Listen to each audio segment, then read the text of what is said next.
Hello guys, good morning. Nandito tayo sa stock room namin. Ayan. Ayan yung stock room namin. Marami kasi nagtatanong tungkol doon sa specs no ating 4 wheels, no? 4 wheels, yung latest nating 4 wheels. Bakit nga ba yun mabili?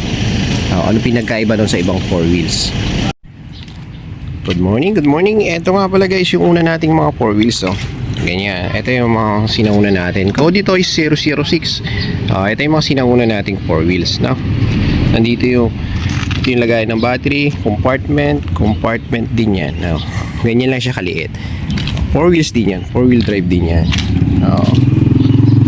Diba? Di pa yung mga nabuo guys eh. Dito lang tayo sa bodega, ang init. Okay, kukumpara natin doon sa trending na 4 wheels natin. Ito yun. Okay, ito siya yan guys. Bakit siya mabili? Okay, alamin natin. Umpisahan natin sa harapan niya. Okay, sa harapan.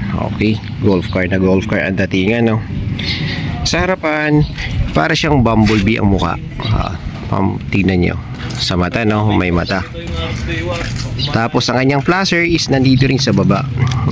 Dual placer yan. May placer dyan. May placer din dito sa may side mirror. Dual placer. Pangalawa, doon tayo pupunta naman sa tire. Okay, tire niya is good. Okay, 100 by 90 by 10. Okay, ayan. Ayan, 100 by 90. Okay, naka-mugs type na rin yan. Alloy yan. Alloy yan guys, alloy. Okay. Tapos dito na tayo. Okay, ito yung kanyang compartment. Okay, una pa lang yan guys, compartment pa lang yan. Ito yung compartment niya. Pwede mo ilagay kahit isang sakong bigas. Maluwag na maluwag. Mga alak, pwede rin dyan. Paglagyan ng mga gamit, bag. Okay, compartment pa lang yan guys. Naka leather seat na rin yan guys. Then dito sa likod meron siyang parang extra basket. Parang compartment na wala namang sarahan. Etong isa to guys, dito naka-install lahat ng battery. Kaya hindi na natin bubuksan. Ito parang compartment, pwede mong paglagyan ng mga pinamilihan mo to. Tapos to guys, may kasama na rin tong seatbelt para dito yan. May kasama na rin seatbelt yan, dalawa. Sa likod, ito, yan yung tsura niya ng likod. Ito, tingnan natin guys yung kanyang tail light. Wow, guwapo.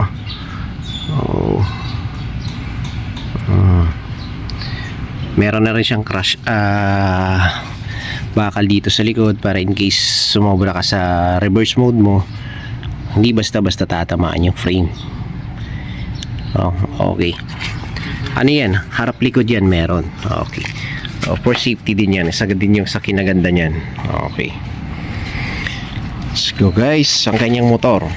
Punta na tayo muna sa kanyang motor. Ayan. Ang motor niyan guys, naka 1,200 na rin yung motor niyan guys. 1,200 watts na rin yan. Ang battery niya na ginagamit natin dyan para tumakbo yan is 60 volts by 45 amperes. Malalaki yan guys. Opo, malayo na rin yan. Ang range naman niyang 60-45 is 60 kilometers to 60 kilometers to 70 kilometers. Ang range niya, full charge to low bat. Okay. Tapos ang kanyang speed is 35 to 45 per hour. Yun ang kanyang speed limit. Okay. Brakes niyan guys, goods naman ang brakes niyan, naka-drum brakes yan. Walang problema, front tsaka back. Sa kanyang kargada, yun ang mahalaga. Yung kanyang load limit. Sa load limit naman yun guys, kaya niya namang bumitbit up to 500 kg. Kayang-kaya nito guys, wala namang problema kasi goods naman yung quality natin. Dito na tayo guys sa kanyang harapan, sa driver seat. Okay, ito yung round handle na yan, switch lang natin. Saglit. Ba't tayo mag-switch? Ayun, nag-switch na. Oh, kanyang horn. Oh, same as 4 wheels na rin din, oh. And kanyang flasher nandito sa left side. Ayan. Okay. Okay, gumagana lahat to, guys.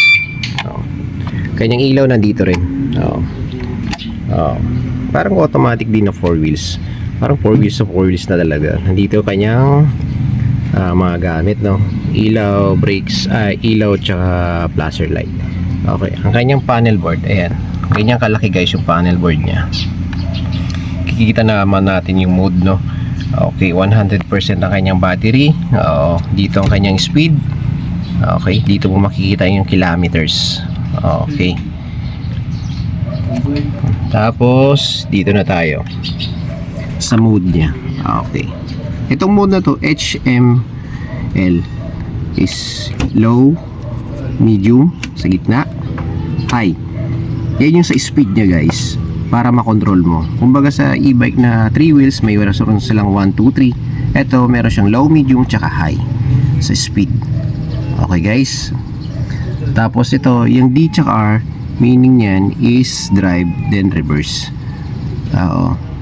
Drive at reverse yan.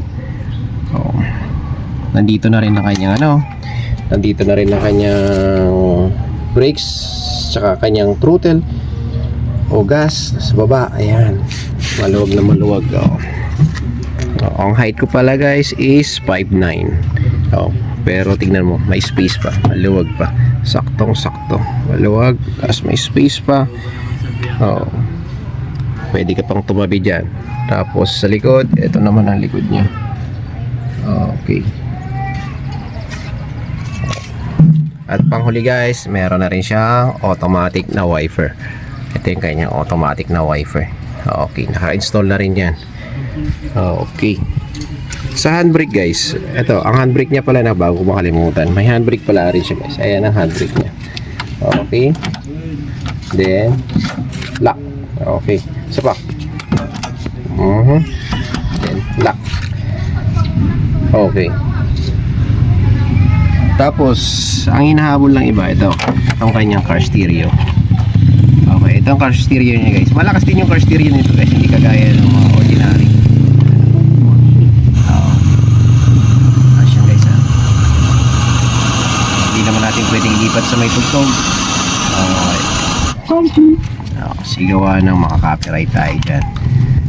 Ito yung kanyang car stereo. Meron siyang dalawang malaking speaker. Isa sa right, then isa sa left side. Okay, kaya kung sakali mang gusto nyong bumili at pang pamilya, panggala, pang negosyo, okay, ito, guys, yung para sa inyo. Ang ganda nito, guys, ang luwag. At least kapag mga 3 wheels ang gamit nyo, 2 to 3 person, ito pang pamilya, pang barkada, panggala, kung gusto nyo punta ng beach.